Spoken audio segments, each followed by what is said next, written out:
Reka mbasuze cyane kandi mbahe ikaze mwese mudukurikirana kuri 5 PM News. Umunsi ko batwongeye kugarukana ya makuru abakomeye cyane by'umwihariko yibanda no mu karere k'ibiyaga bigari mu makimbirane ahanganishije ihuriro rya M23 ndetse na leta ya Repubulika Iharanira Demokarasi ya Kongo n'abandi barwana ku ruhande rwayo barimo igisirikare cya Kongo FARDC, FDLR, Wazalendo, Abarundi, FDNB, Abatanzania, Abacanco ndetse n'abandi benshi cyane bafasha leta ya Repubulika Iharanira Demokarasi ya Kongo guhangana n'ihuriro rya M23. Amakuru rero harakomeye cyane nagaragaza uburyo umuryango wa Afurika yunze ubumwe nawo waje muri iki kibazo cya Repubulika Iharanira Demokarasi ya Kongo, bakaba bamaze guha gasopu iri huriro rya M23 by'umwihariko kuri ibitero bagabye ku kibuga cya Kisangani cya Bangoka, aho bagabye ibitero by'amadrone ku birindiro bya FARDC ku bubiko bukomeye cyane bwabikogamo ibikoresho by'ikoranabuhanga birimo amadrone ndetse n'ibindi byinshi cyane byifashishwa muri intambara bahanganye muri ihuriro rya M23. Ikiro ni igitero cyari gikomeye cyane aho M23 yarashe ububiko ikoresheje amadrone y'ubwiyahuzi cyangwa se drone za kamikazi, ikaba yaratwitse bikomeye cyane ububiko bwa FARDC ndetse bikavuga ko hari na bamwe barwana ku ruhande rwa leta ya Repubulika Iharanira Demokarasi ya Kongo bahasize ubuzima. Nyuma rero akaba aribwo abagize iri huriro rya M23 baje kwigamba iki gitero bavuga ko iyi ari intangiriro ndetse babashije kuba barasa ibirindiro bya FARDC biri kure cyane ibirometero biri kure uhereye mu birindiro bya M23. Bigaragara ko ari ubushobozi bukomeye cyane bw'iri huriro rya M23 byo kuba barasa kure hashoboka mu birindiro biri kure cyane bya FARDC.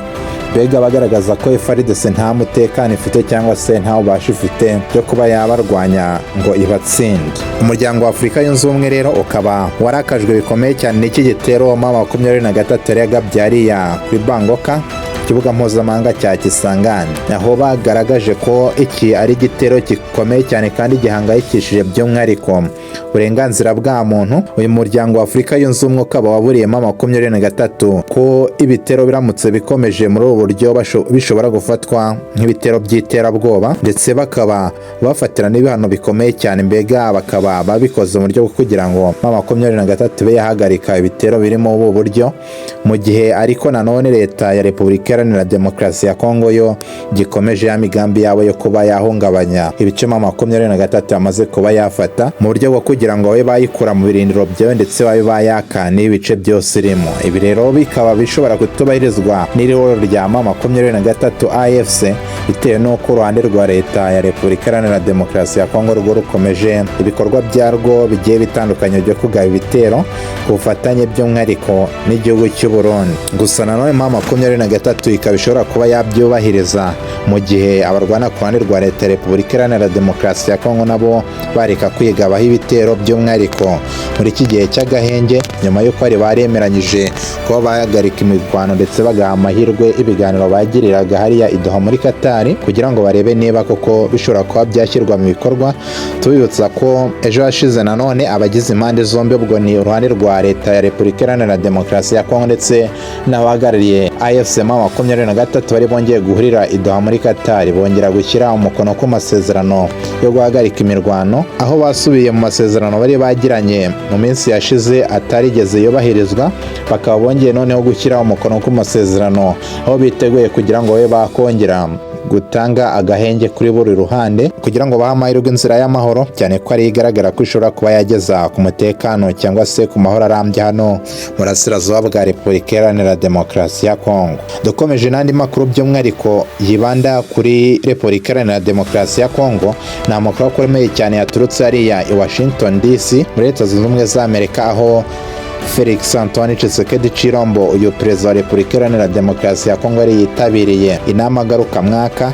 yo gusengera ndetse no kungurana ibitekerezo muri Leta Zunze Ubumwe za Amerika, aho perezida wa Leta Zunze Ubumwe za Amerika Donald Trump yashimye cyane uyu Felix Antoine Tshisekedi Chilombo, amugaragaza nk'umugabo ukomeye cyane ndetse umugabo w'intwari, aho yagaragaje ko ari umugabo ufite umutima ukomeye ndetse ukora n'ibikorwa by'indashyikirwa, ndetse akongera no kugaruka ku bukungu bwa Repubulika Iharanira Demokarasi ya Kongo bwo munsi y'ubutaka, agaragaza ko ari ibintu bikomeye cyane ndetse agaragaza n'ubufatanye bukomeye cyane bwa Repubulika Iharanira Demokarasi ya Kongo ndetse na Leta Zunze Ubumwe za Amerika mu buryo bugiye butandukanye. Ahangaha nanone nibwo Trump yaje kugaragaza Kongo yahagaritse intambara yo mu burasirazuba bwa Repubulika Iharanira Demokarasi ya Kongo, aho yarimo yivuga ibigwi imbere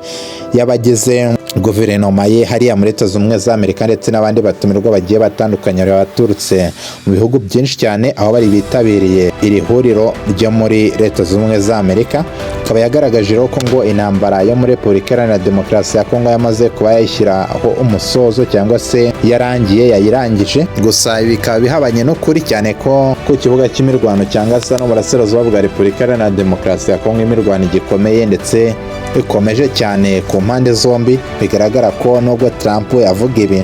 we ashobora kuba ari kugendera ku masezerano Repubulika Iharanira Demokarasi ya Kongo yasinyanye n'u Rwanda. Gusa nanone bikaba bitagaragaza ukuri kuko intambara yaba yararangiye cyane ko amahoro cyangwa se agahenge kaba karubahirijwe n'impande zombi katari kubahirizwa, ndetse bikaba binagaragara ko nta cyizere n'ubwo bwose bakomeje gusinya amasezerano, ariko bikaba bishoboka ko atakubahirizwa nk'uko n'andi menshi agiye atandukanye basinye mu bihe byashize yagiye acibwa intege ntiyubahirizwe bikarangira asheshwe. Ndetse ibi byatumye bigaragara ko iki kibazo cyo muri Repubulika Iharanira Demokarasi ya Kongo bizasaba ko uruhande rumwe rutsinda urundi kugira ngo izi ntambara zibe zahagarara, cyane ko hageragejwe uburyo bugiye butandukanye bw'amahoro cyangwa se bw'ibiganiro, ariko akaba nta na bumwe bwigeze bushyirwa mu bikorwa cyangwa se butanga umusaruro. Nanone kandi hano muri Repubulika Iharanira Demokarasi ya Kongo andi makuru araza agaragaza uburyo hari ubwoba bwinshi cyane iri koranabuhanga rya M23, aho byagaragaye ko izi drone bagiye bakoresha zaturutse muri Turukiya. Bigaragara ko ari ubufatanye bukomeye cyane bw'iri huriro rya M23 n'ibihugu bigiye bitandukanye bikomeye cyane ku mugabane w'Uburayi ndetse no muri Aziya. Bigaragara ko rero iri ari ihuriro rifite inkunga ikomeye cyane, bihabanye cyane na bwa buryo bavugaga ko baterwa inkunga n'igihugu cy'u Rwanda. Bigaragara ko ahubwo bashyigikiwe cyane n'amahanga ndetse afite ubushobozi buhambaye, akaba ari nayo mpamvu bivuga ko M23 ifite ubushobozi bukomeye cyane bwo kuba yahangana n'abarwana ku ruhande rwa Leta Repubulika Iharanira Demokarasi ya Kongo, nk'uko byagiye bivugwa n'inzobere zitandukanye zaba abo mu muryango w'abibumbye, ubwo ni MONUSCO ndetse n'abandi benshi cyane bagaragaza mu by'ukuri ishusho ndetse n'ubushobozi iyi ntambara irimo irwanwamo. None kandi tugarutse no mu majyaruguru ya Kivu cyangwa se muri Kivu y'Amajyaruguru, M23 yongeye kugaragaza akanyamuneza mu mitima y'abatuye hariya muri Kivu y'Amajyaruguru Igoma, by'umwihariko aho yabagaragarije ko igihe cy'intambara cyarangiye, ahubwo hakaba haratangiye inzira y'amajyambere cyangwa se inzira y'amahoro ibageza ku iterambere rirambye. Ibi bikaba bije nyuma y'umwaka M23 imaze ibohoye ibice bya Kivu y'Amajyaruguru, by'umwihariko hano mu mujyi wa Goma, ndetse uyu mwaka wose ukaba ushize abaturage batuye hano muri ibi bice batuye neza batekanye ndetse bafite umutekano. Baratangiye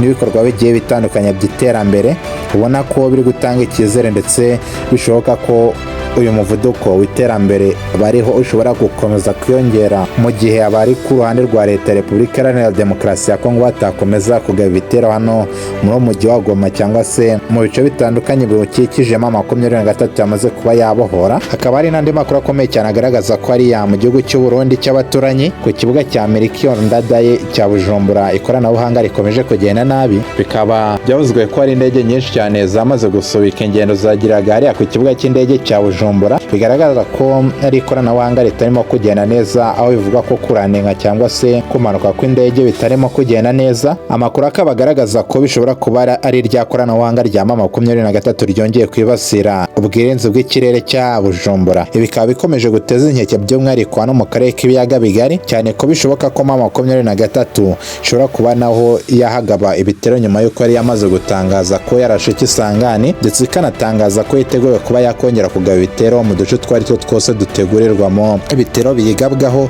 batitaye kuho bituruka. Ndetse bikaba bigaragaza ko uko biri kose mu gihe batagarika imikoranire na Repubulika Iharanira Demokarasi ya Kongo cyangwa se mu gihe batagarika ibitero bagaba kuri M23 biturutse Bujumbura, naho ishobora kuba yahibasira ikaba yatwika ubiko bikomeye cyane muri iki gihugu cy'u Burundi. Ndabashimiye cyane mwese twari kumwe, bashishikariza gukomeza kudushyigikira mukanda subscribe na like kugira ngo ibiganiro byacu bizajya bigera kuri benshi ndetse namwe mubonemo ba mbere, aho mushobora no kuduha ibitekerezo byanyu muri comment. Ndabashimiye cyane. mukomeze kugira ibihe byiza.